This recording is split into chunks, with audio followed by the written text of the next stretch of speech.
The Deep Range, first published in Argosy, the UK edition, April 1954, collected in Tales from Planet Earth. The concept of whale herding is an idea whose time has not yet come, and I wonder if it ever will. Over the last decade, whales have had such excellent PR that most Europeans and Americans would soon eat dog or cat burgers. I did tackle whale meat once during World War II. It tasted like rather tough beef. In 1957, I expanded this story into the novel of the same name. There was a killer loose on the range. A copter patrol 500 miles off Greenland had seen the great corpse staining the sea crimson as it wallowed in the waves. Within seconds, the intricate warning system had been altered. Men were plotting circles and moving counters on the North Atlantic chart, and Don Burley was still rubbing the sleep from his eyes as he dropped silently down to the 20-fathom line. The pattern of green lights on the telltale was a glowing symbol of security. As long as none of those emerald stars winked to red, all was well with Don and his tiny craft. Air, fuel, power, this was the triumvirate which ruled his life. If any of them failed, he would be sinking in a steel coffin down toward the pelagic ooze, as Johnny Tyndall had done the season before last. But there was no reason why they should fail. The accidents one foresaw, Don told himself reassuringly, were never the ones that happened. He leaned across the tiny control board and spoke into the mic.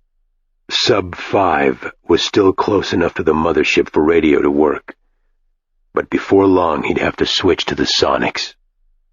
Setting course 255, speed 50 knots, depth 20 fathoms, full sonar coverage. Estimated time to target area 70 minutes. We'll report at 10-minute intervals. That is all. Out. The acknowledgement, already weakening with range, came back at once from the Herman Melville. Message received and understood. Good hunting. What about the hounds? Don chewed his lower lip thoughtfully. This might be a job he'd have to handle alone. He had no idea to within 50 miles either way where Benj and Susan were at the moment. They'd certainly follow if he signaled for them, but they couldn't maintain his speed and would soon have to drop behind. Besides, he might be heading for a pack of killers, and the last thing he wanted to do was to lead his carefully trained porpoises into trouble. That was common sense and good business. He was also very fond of Susan and Benj. It's too far, I don't know what I'm running into, he replied. If they're in the interception area when I get there, I may whistle them up. The acknowledgement from the mothership was barely audible, and Don switched off the set. It was time to look around. He dimmed the cabin lights so that he could see the scanner screen more clearly, pulled the Polaroid glasses down over his eyes, and peered into the depths. This was the moment when Don felt like a god, able to hold within his hands a circle of the Atlantic 20 miles across, and to see clear down to the still unexplored depths, 3,000 fathoms below. The slowly rotating beam of inaudible sound was searching the world in which he floated, seeking out friend and foe in the eternal darkness where light could never penetrate. The pattern of soundless shrieks, too shrill even for the hearing of the bats who had invented sonar 1,000,000 years before man, pulsed out in the watery night. The faint echoes came tingling back as floating blue-green flecks on the screen. Through long practice, Don could read their message with effortless ease. 1,000 feet below, stretching out to his submerged horizon, was the scattering layer, the blanket of life that covered half the world, the sunken meadow of the sea. It rose and fell with the passage of the sun, hovering always at the edge of darkness. But the ultimate depths were no concern of his. The flocks he guarded and the enemies who ravaged them belonged to the upper levels of the sea. Don flicked the switch of the depth selector, and his sonar beam concentrated itself into the horizontal plane. The glimmering echoes from the abyss vanished. but he could see more clearly what lay around him here in the ocean's stratospheric heights. That glowing cloud 2 miles ahead was a school of fish. He wondered if Base knew about it and made an entry in his log. There were some larger isolated blips at the edge of the school. The carnivores pursuing the cattle, ensuring that the endlessly turning wheel of life and death would never lose momentum. But this conflict was no affair of Don's. He was after bigger game. Sub-5 drove on toward the west, a steel needle swifter and more deadly than any, ensuring that the endlessly turning wheel of life and death would never lose momentum. But this conflict was no affair of Don's. He was after bigger game. Sub-5 drove on toward the west, a steel needle swifter and more deadly than any other creature that roamed the seas. The tiny cabin, lit only by the flicker of lights from the instrument board, pulsed with power as the spinning turbines thrust the water aside. Don glanced at the chart and wondered how the enemy had broken through this time. There were still many weak points, for fencing the oceans of the world had been a gigantic task. The tenuous electric fields fanning out between generators many miles apart could not always hold at bay the starving monsters of the deep. They were learning too. When the fences were opened, they would sometimes slip through with the whales and wreak havoc before they were discovered. The long-range receiver bleeped plaintively, and Don switched over to transcribe. It wasn't practical to send speech any distance over an ultrasonic beam, and code had come back into its own. Don had never learned to read it by ear, but the ribbon of paper emerging from the slot saved him the trouble. Copter reports school 50 to 100 whales, heading 95 degrees, grid ref X186475, stop. Moving at speed, stop. Melville, out. Don started to set the coordinates on the plotting grid, then saw that it was no longer necessary. At the extreme edge of his screen, a flotilla of faint stars had appeared. He altered course slightly and drove head-on toward the approaching herd. The copter was right. They were moving fast. Don felt a mounting excitement, for this could mean that they were on the run and luring the killers toward him. At the rate at which they were traveling, he would be among them in 5 minutes. He cut the motors and felt the backward tug of water bringing him swiftly to rest. Don Burley, a knight in armor, sat in his tiny, dim-lit room 50 feet below the bright Atlantic waves, testing his weapons for the conflict that lay ahead. In these moments of raised suspense, before action began, his racing brain often explored such fantasies.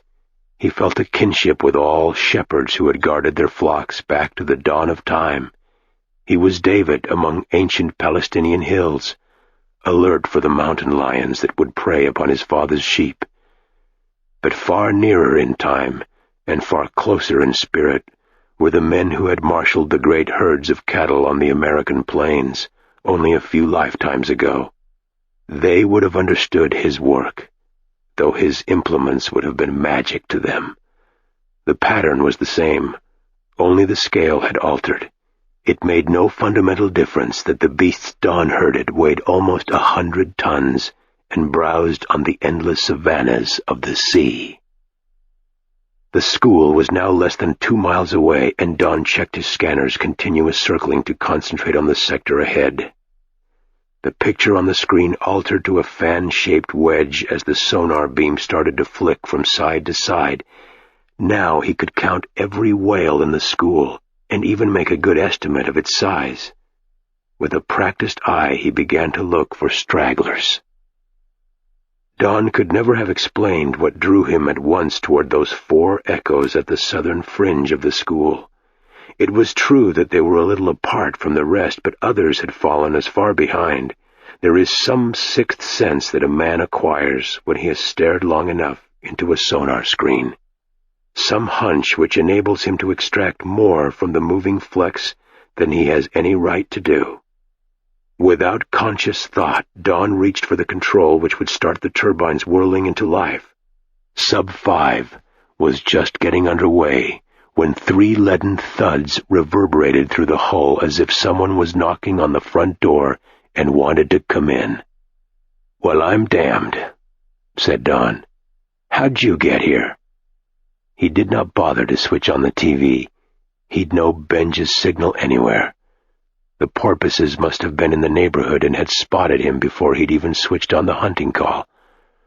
For the 1,000th time he marveled at their intelligence and loyalty. It was strange that nature had played the same trick twice, on land with the dog, in the ocean with the porpoise. Why were these graceful sea beasts so fond of man, to whom they owed so little? It made one feel that the human race was worth something after all, if it could inspire such unselfish devotion. It had been known for centuries that the porpoise was at least as intelligent as the dog, and could obey quite complex verbal commands.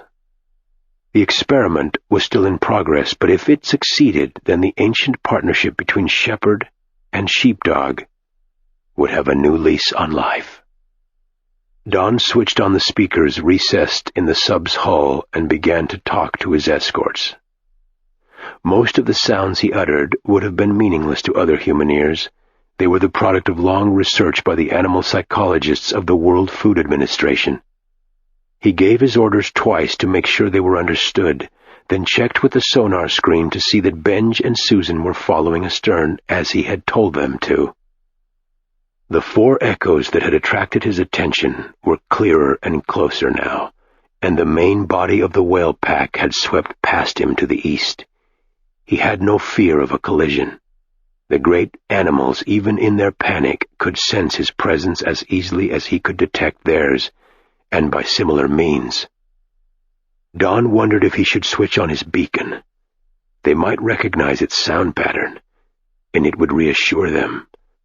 But the still unknown enemy might recognize it too.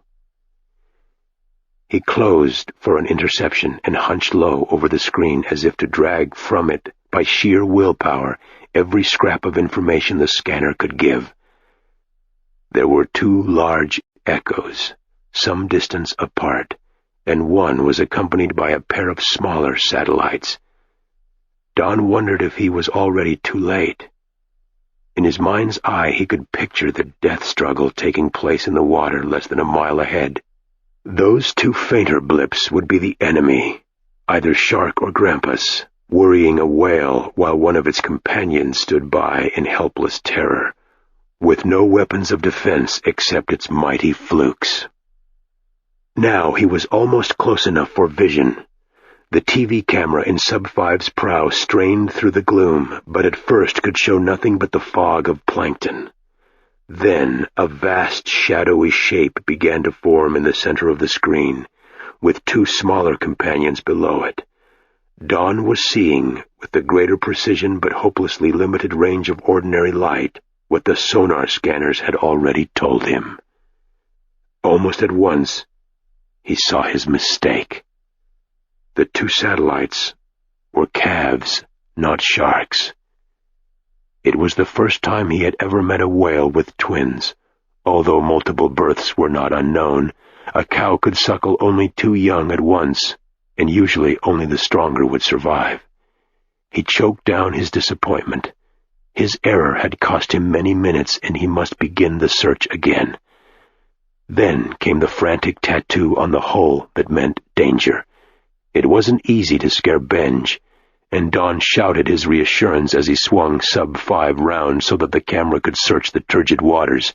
Automatically he had turned toward the 4th blip on the sonar screen, the echo he had assumed from its size to be another adult whale, and he saw that, after all, he had come to the right place. "Jesus," he said softly. "I didn't know they came that big." He'd seen larger sharks before, but they had all been harmless vegetarians. This, he could tell at a glance, was a Greenland shark, the killer of the northern seas. It was supposed to grow up to 30 feet long, but this specimen was bigger than sub-5. It was every inch of 40 feet from snout to tail, and when he spotted it, it was already turning in toward the kill. Like the coward it was, it had launched its attack at one of the calves. Don yelled to Benj and Susan and saw them racing ahead into his field of vision. He wondered fleetingly why porpoises had such an overwhelming hatred of sharks. Then he loosed his hands from the controls as the autopilot locked onto the target. Twisting and turning as agilely as any other sea creature of its size, Sub-5 began to close in upon the shark, leaving Don free to concentrate on his armament. The killer had been so intent upon his prey that Benj caught him completely unawares, ramming him just behind the left eye. It must have been a painful blow. An iron-hard snout backed by a quarter-ton of muscle moving at 50 miles an hour is something not to be laughed at, even by the largest fish. The shark jerked round in an impossibly tight curve, and Don was almost jolted out of his seat as the sub snapped onto a new course. If this kept up, he'd find it hard to use his sting, but at least the killer was too busy now to bother about his intended victims. Benj and Susan were worrying the giant like dogs snapping at the heels of an angry bear. They were too agile to be caught in those ferocious jaws, and Don marveled at the coordination with which they worked. When either had to surface for air, the other would hold off for a minute until the attack could be resumed in strength. There was no evidence that the shark realized that a far more dangerous adversary was closing in upon it, and that the porpoises were merely a distraction. That suited Don very nicely. The next operation was going to be difficult unless he could hold a steady course for at least 15 seconds. At a pinch, he could use the tiny rocket torps to make a kill. If he'd been alone and faced with a pack of sharks, he would certainly have done so, but it was messy and there was a better way. He preferred the technique of the rapier to that of the hand grenade. Now he was only 50 feet away and closing rapidly. There might never be a better chance. He punched the launching stud. From beneath the belly of the sub, something that looked like a stingray hurtled forward. Don had checked the speed of his own craft. There was no need to come any closer now. The tiny, arrow-shaped hydrofoil, only a couple of feet across, could move far faster than his vessel and would close the gap in seconds. As it raced forward, it spun out the thin line of the control wire like some underwater spider laying its thread.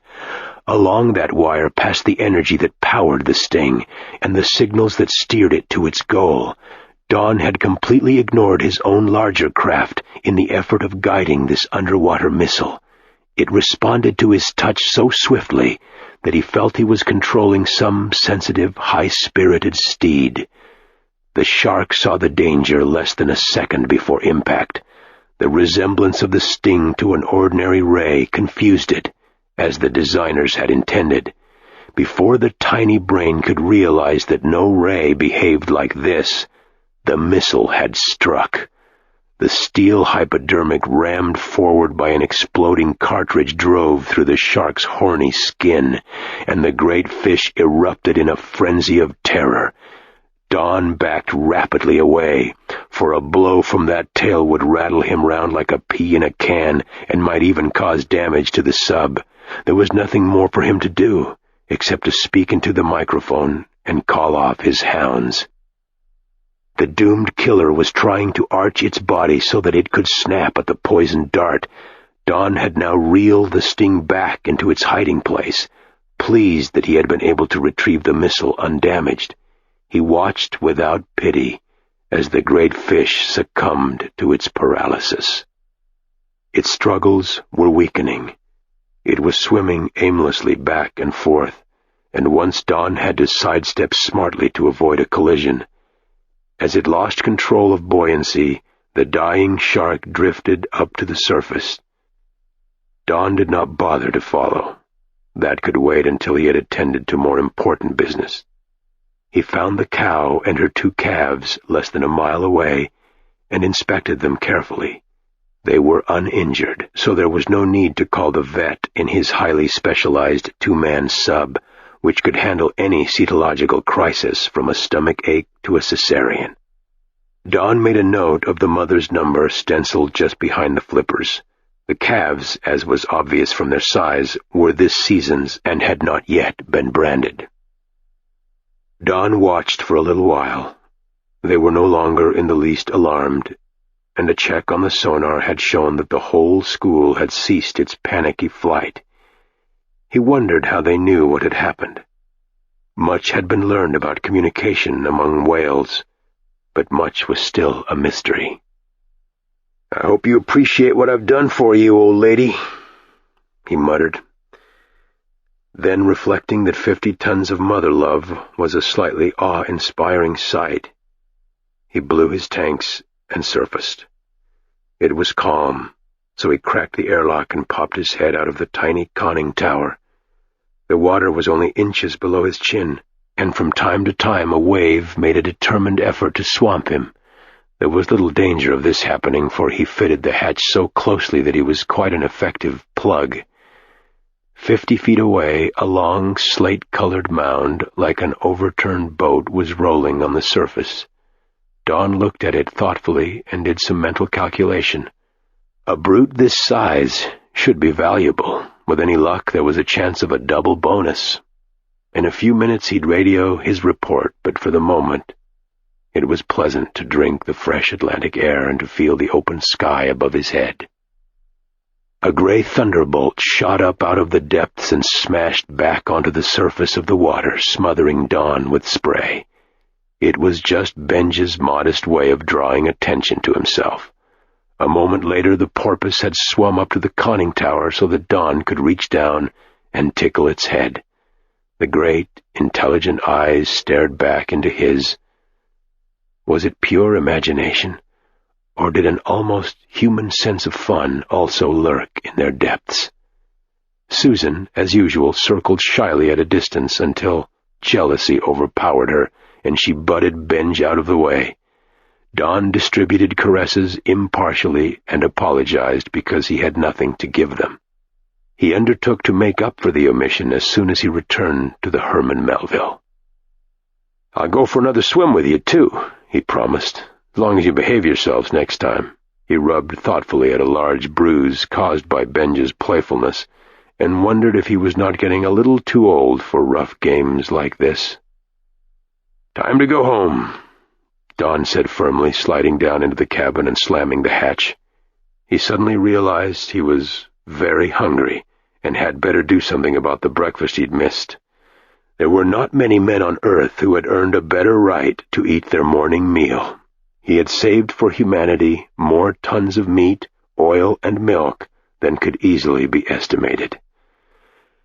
Don Burley was the happy warrior, coming home from one battle that man would always have to fight. He was holding at bay the specter of famine, which had confronted all earlier ages, but which would never threaten the world again while the great plankton farms harvested their millions of tons of protein, and the whale herds obeyed their new masters. Man had come back to the sea after eons of exile. Until the oceans froze, he would never be hungry again. Don glanced at the scanner as he set his course. He smiled as he saw the two echoes keeping pace with the central splash of light that marked his vessel. "Hang around," he said. "We mammals must stick together." Then, as the autopilot took over, he lay back in his chair. And presently Benj and Susan heard a most peculiar noise rising and falling against the drone of the turbines.